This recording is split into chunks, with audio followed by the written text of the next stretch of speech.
滚滚长江东逝水，浪花淘尽英雄。是非成败转头空，青山依旧在，几度夕阳红。白发渔樵江渚上，观看秋月春风。一壶浊酒喜相逢，不知多少是独笑叹中。 Speaking of Sichuan to the south of Han, fans of the romance of the Three Kingdoms surely think of Liu Bei, Guan Yu, and Zhang Fei. These are the leaders of Shu Han, a kingdom that ruled over the immediate region for a time. The land that became Sichuan covers the city of Chengdu, which is the Mandarin pronunciation that Thai people are most familiar with. Liu Bei, the eldest of the three sworn brothers, became the ruler of the Shu kingdom. The second brother, Guan Yu, governed Jingzhou, with its location split between different states with rulerships coveting the administrative division itself. So there remained one more brother who continued to help the eldest brother oversee Sichuan, right from the beginning of rulership up until the day the third brother's life was no more. And he's none other than the legendary Zhang Fei, the youngest of the three sworn brothers who took an oath in a ceremony in the Peach Garden.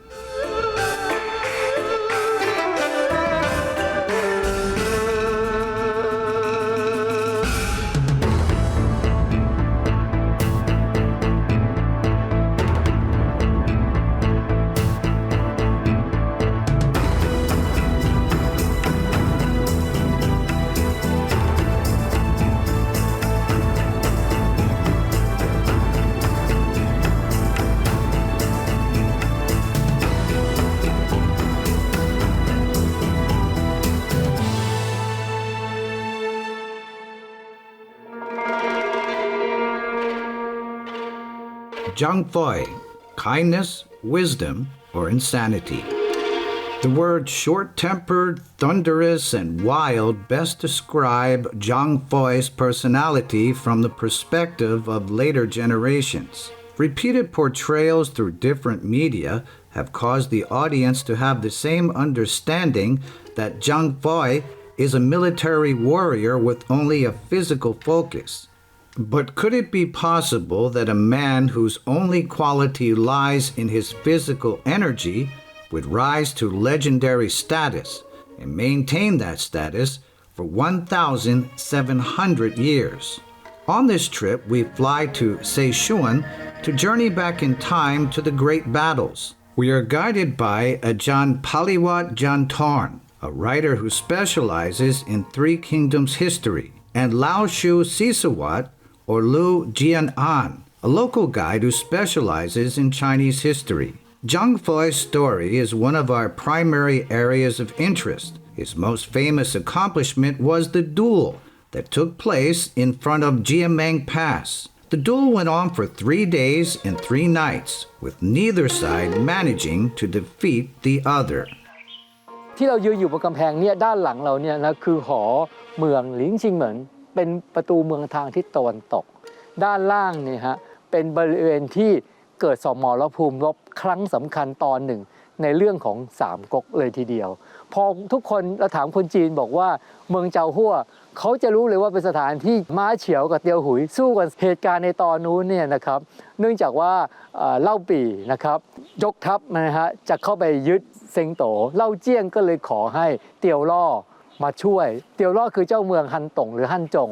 นะครับให้มาช่วยเตียวล่อเวลานั้นมีทหารเอกคนหนึ่งชื่อม้าเฉีย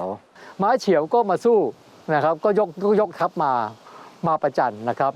คงเบ้งรู้ว่าม้าเฉียวมา ก็เลยตอนนั้นกวนอูไม่ได้มาด้วยเตียวหุยมากับขงเบ้งนะครับขงเบ้งก็เลยใช้อุบายนิดนึงนะฮะปลุกเร้าเตียวหุยบอกว่า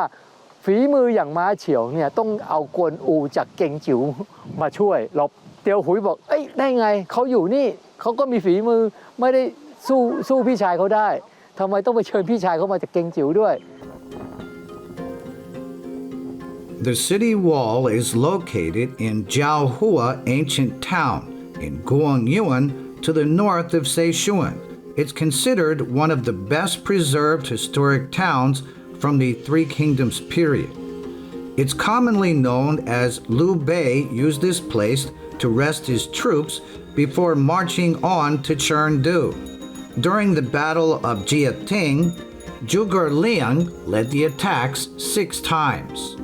Jiaohua also served as an important military site, and yet the special properties of Jiaohua are not restricted to its distinctive location. Details of the town planning also bring up some impressive insights.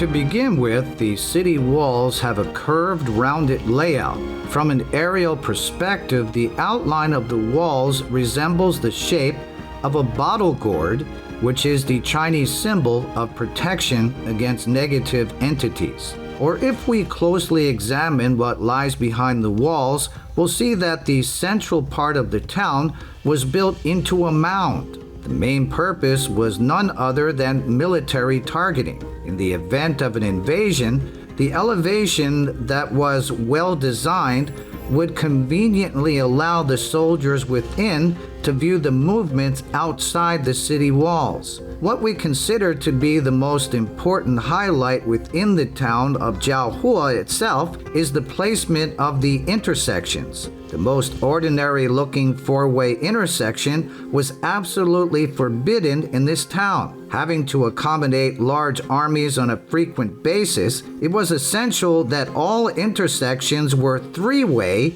without exception. The goal was to protect against the escape of enemies who could infiltrate the town. In any attempt to escape through any intersection, the enemy would be met with a dead end, and soldiers on both sides would race together to make the capture.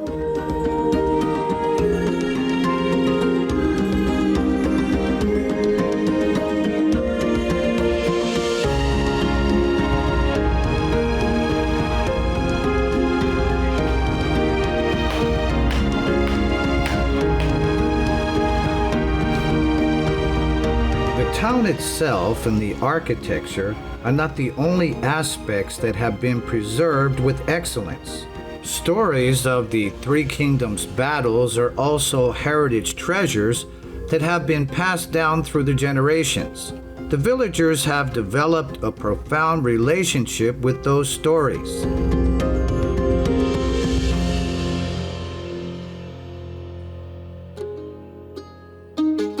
Wang Guofu is a chef in a restaurant that presents dishes incorporating inherited Sichuan recipes. The fish that is being served came from the Jialing River, which is another travel route which appears in the Romance of the Three Kingdoms. 川菜都是别的不得，川菜主要突出鲜香麻辣，鲜香麻辣啊，蛇鲜味道。Chef Wang tells us that he's another Jiaohua local who has been listening to stories of the history from people of his parents' generation since he was just a child. 我有从小到大在这儿过那个生活，感得到我们这个地方的，青山绿水，四面环山，嘉陵江畔，这个地方养鱼是那个消遣，闲耍游乐，休闲。哦，有啊，我们呢这个地方我们长辈经常给我们讲三国文化，那个故事，姜维兵的牛头山呐，夜战马超啊，就是夜战马超在战胜把百战场啊，还有一个板样坝呀、水通坝呀、突击坝呀、平湖坝呀，这几个坝都是摆个战场的。Apart from his famous accomplishments at Jiameng Pass, the events leading up to his death also significantly contribute to the building of Zhang Fei's ferocious character in the eyes of later generations. มีคำกล่าวหนึ่งสำหรับเตียวหุยนะครับที่บอกว่าร่างอยู่ล่างจงศีรษะอยู่หยุนหยางซึ่งหยุนหยางก็คืออยู่ในเขตฉงชิ่งริมแม่น้ำหยางซีล่างจงก็คือด้านหลังนี้เป็นที่ตั้งของสุสานของเตียวหุยนะครับที่มากล่าวถึงตรงนี้เพราะว่าบริเวณด้านหน้าเนี่ยมีทหาร2 คนของเตียวหุยคือฮอมเกียงและเตียวตัดอันนี้พูดถึงในวาระสุดท้ายของเตียวหุยนะครับหลังจากที่กวนอูได้สิ้นบุญไปเพราะทหารสูญกวนพระเจ้าโลปีก็จะยกทัพไปล้างแค้นให้กับน้องนะครับคือกวนอูแล้วก็สั่งให้เตียวหุยยกทัพตามไปในเวลานั้นเองเตียวหุยก็เลยสั่งนายทหาร2 คนนี้ให้เตรียมผ้าขาวเพื่อให้ทันภายใน3 วันนะครับทหาร2 คนนี้บอกมันไม่ทันยังไงก็ไม่ทัน3 วันทำไม่ทันขอเวลาเตียวหุยก็ไม่ฟังก็เลยเฆี่ยนตีทหาร2 คนนี้นะครับตกกลางคืนเตียวหุยก็ด้วยความอารมณ์ที่คับแค้นใจก็เลยดื่มสุราจนเมาไม้แล้วก็หลับไป2 คนนี้กลัวว่าจะโดนเตียวหุยทำร้ายหรือว่าสังหารเพราะตัวเองไม่สามารถจะเตรียมการตามที่เตียวหุยสั่งได้ทันก็เลยบุกเข้าไปทำร้ายเตียวหุยและตัดศีรษะเตียวหุยแล้วหนีล่องตามแม่น้ำหยางซีไปเพื่อจะเอาศีรษะเนี่ยไปหาซุนกวนเพื่อหมาจะได้ความดีความชอบจากซุนกวน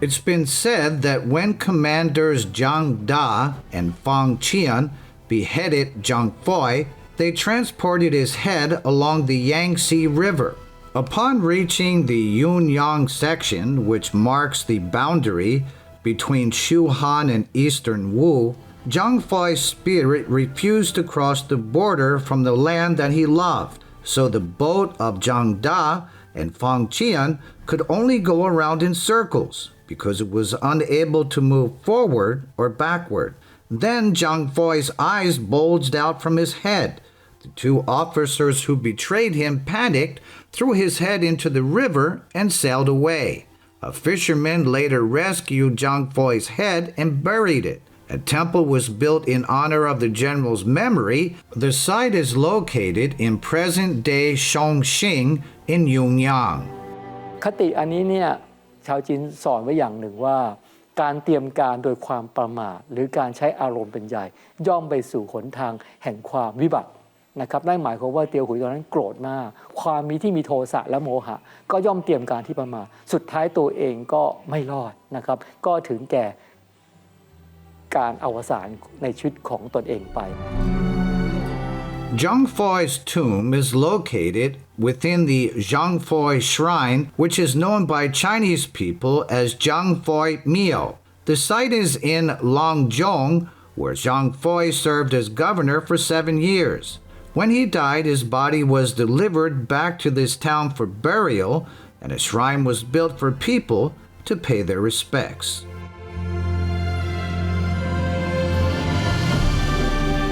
อันแรกเลยนะครับดูข้างบน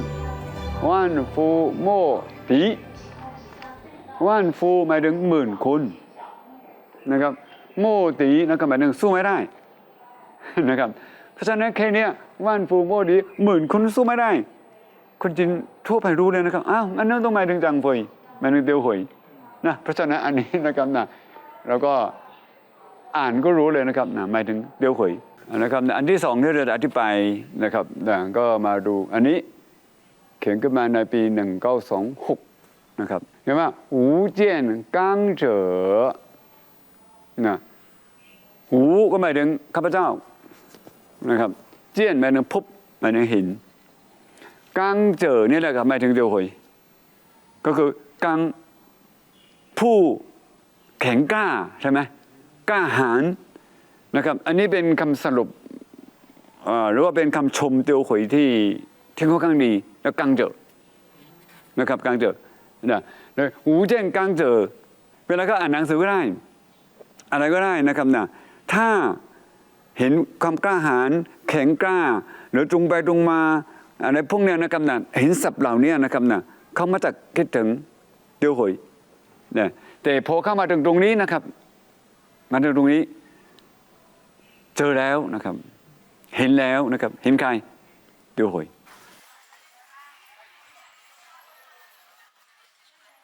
Apart from the site of the shrine, which is an important landmark, the central part of Longjong also exhibits images of Zhang Fei along both sides of the pathway.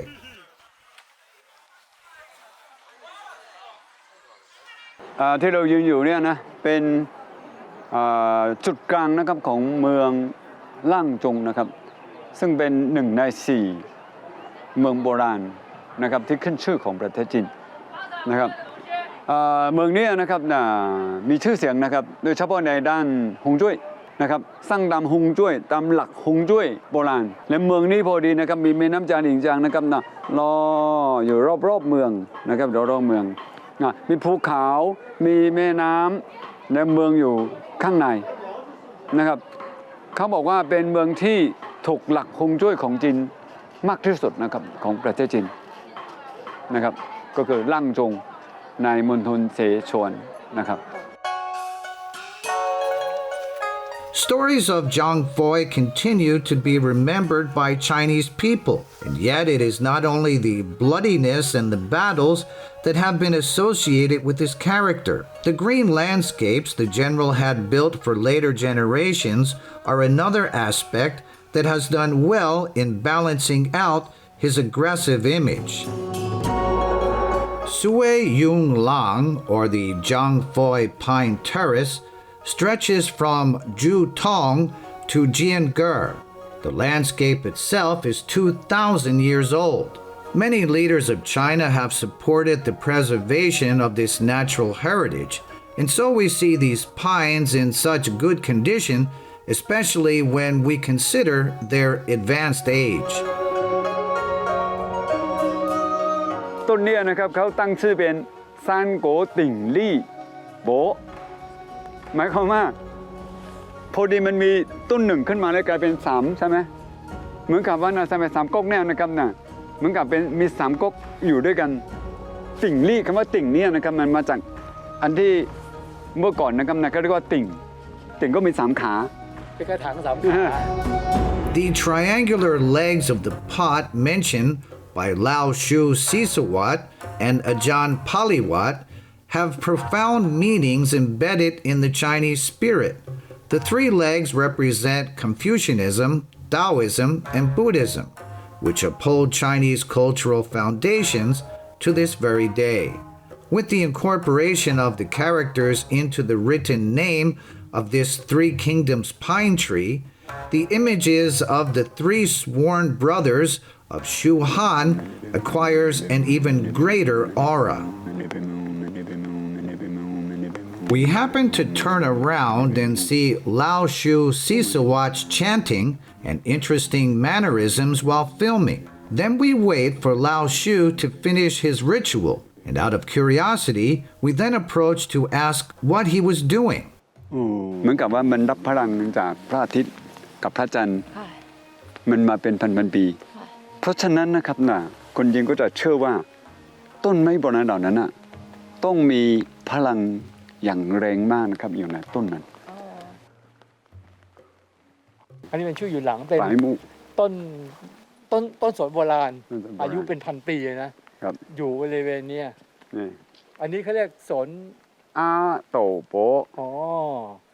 นะครับอาโตคืออาเตาไม่ได้อาเต้านะครับหรือพระเจ้าเล่าเซียนพระเจ้าเล่าเซียนเขาบอกว่าเนี่ยทำไมเป็นอย่างนี้เพราะว่าเขาบอกว่าบางคนบอกว่าเนื่องจากชาวบ้านไม่พอใจนะครับเรื่องอาโต้ไปอยู่โล่ยางแล้วเนี่ย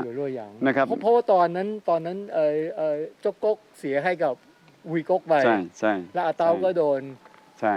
ย้ายไปจับไปอยู่โล่ยางพอไปอยู่โล่ยางไม่ได้กลับเสฉวนชาวบ้านก็โมโหอะไรวะตัดไปเลยนะครับเพราะว่าทุกคน คิดว่านะครับนะอาโต้เคยหลบฝนอยู่ที่นี่ อ๋อเคยมานั่งหลบอยู่ตรงนี้ ใช่เคยหลบฝนอยู่ตรงนี้ไง อ๋อ เลยก็โมโหอาโต้หนาอาโต้ไม่ได้นะครับ แต่ว่าหนาต้นไม้นี้ได้นะ แล้ว ครับ มันก็แปลกกับต้นไม้มันไม่งอกเลยนะบางทีตัดไปมันยังงอกเลยนะ อันนี้มันก็จริงนะบางทีตัดมันก็งอกออกมา แต่ทำไมมันต้นนี้มันไม่งอกนะครับนะ เลยคนจริงก็พูดกันว่า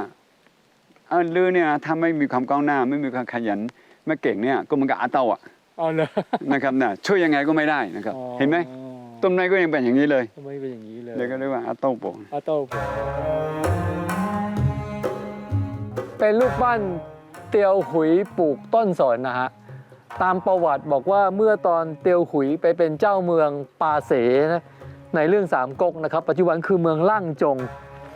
เตียวหุยก็ได้ให้ทหารแล้วก็ประชาชนนะครับปลูกต้นสนขึ้นบริเวณสองฝั่งเส้นทางจากเซิงโตไปถึงปาเสสมัยนั้นก็ปลูกนับพันต้นนะครับชาวบ้านก็เลยเรียกต้นสนบริเวณในแถบนี้ว่าสนเตียวหุยหรือจางเฟยป๋อครับอนุสาวรีย์นี้ก็เป็นการบอกเล่าเรื่องราวในประวัติศาสตร์นะครับว่าเตียวหุยแม้จะบอกว่าจะเป็นผู้ที่ดูดุดันมุทะลุนะครับแต่เตียวหุยก็ยังมีจิตใจที่งดงามในการปลูกต้นไม้ปลูกต้นสนยืนยาวมา 1,700 ปีจนถึงปัจจุบัน Non, or Pontepernsapilan,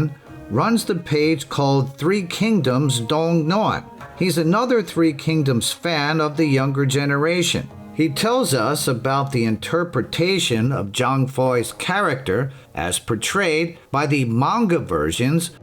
เตียวหุยนี่เป็นตัวละครที่น่าสนใจมากนะครับอาจารย์เฉินเหมาท่านบอกว่าในบันทึกประวัติศาสตร์จริงๆเนี่ยเตียวหุยไม่ได้เป็นคนขายเนื้อแต่เป็นคนที่เจ้าบทเจ้ากรเป็นศิลปินอีกนักวาดภาพนะครับเขาตีความว่าก่อนจะถึงยุคของชีซีหรือว่าของเบ้งเนี่ยเตียวหุยนี่แหละเป็นมันสมองของเล่าปี่นะครับในการวางแผนทุกอย่างเลยนะครับไม่ว่าจะเป็นการได้ชีจิ๋วมาเตียวหุยก็นี่แหละเป็นคนประเคนให้เล่าปี่นะครับเพราะฉะนั้นเตียวหุยเนี่ยคือมันสมองในยุคแรกของเล่าปี่ Zhang Fei's famous accomplishments not only focus on his fighting skills. There are some important events in which both wisdom and gentleness of the heart form the core of the stories told, like when Zhang Fei had to compete with Jiao Yun in the invasion of Loxia. Upon reaching the kingdom of Pagun, or present-day Longzhong, a senior military officer by the name of Yan Yun put in place a plan for the army to patiently wait for Zhang Fei, whose reputation of madness was known to Yan Yun. The intention was to drive Zhang Fei to the point of running out of patience, so that he would be the one to make the first attack, since Yan Yun was already well aware that his own army had greater numbers. But as it turned out, Zhang Fei defeated Yan Yun and captured him alive. After a series of verbal exchanges, Zhang Fei was very impressed with Yan Yun's courage. Zhang Fei finally released Yan Yun and treated him like an honored guest.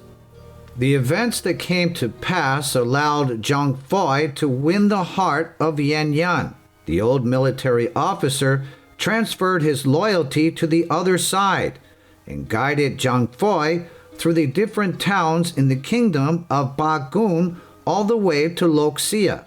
Upon their entry, they reached the finish line before Zhang Yun. Or if we look a bit further back, there is an instance in which the infant Adao was isolated during an attack by Xiao Xiao and his cavalry. Jiao Yun fought his way through enemy lines in search of Adao, found him and took him away. Xiao Xiao's forces pursue Jiao Yun until they arrive at Shangban Bridge, where Zhang Fei stands guard. He orders his men to tie tree branches to the tails of horses. His men ride around in the woods, churning up dust. Xiao Xiao's soldiers observe that the woods behind Zhang Fei are clouded in dust and believe it's an ambush. And coupled with the fear generated by Zhang Fei's loud roars, None of Xiao Xiao's soldiers dared to ride across the bridge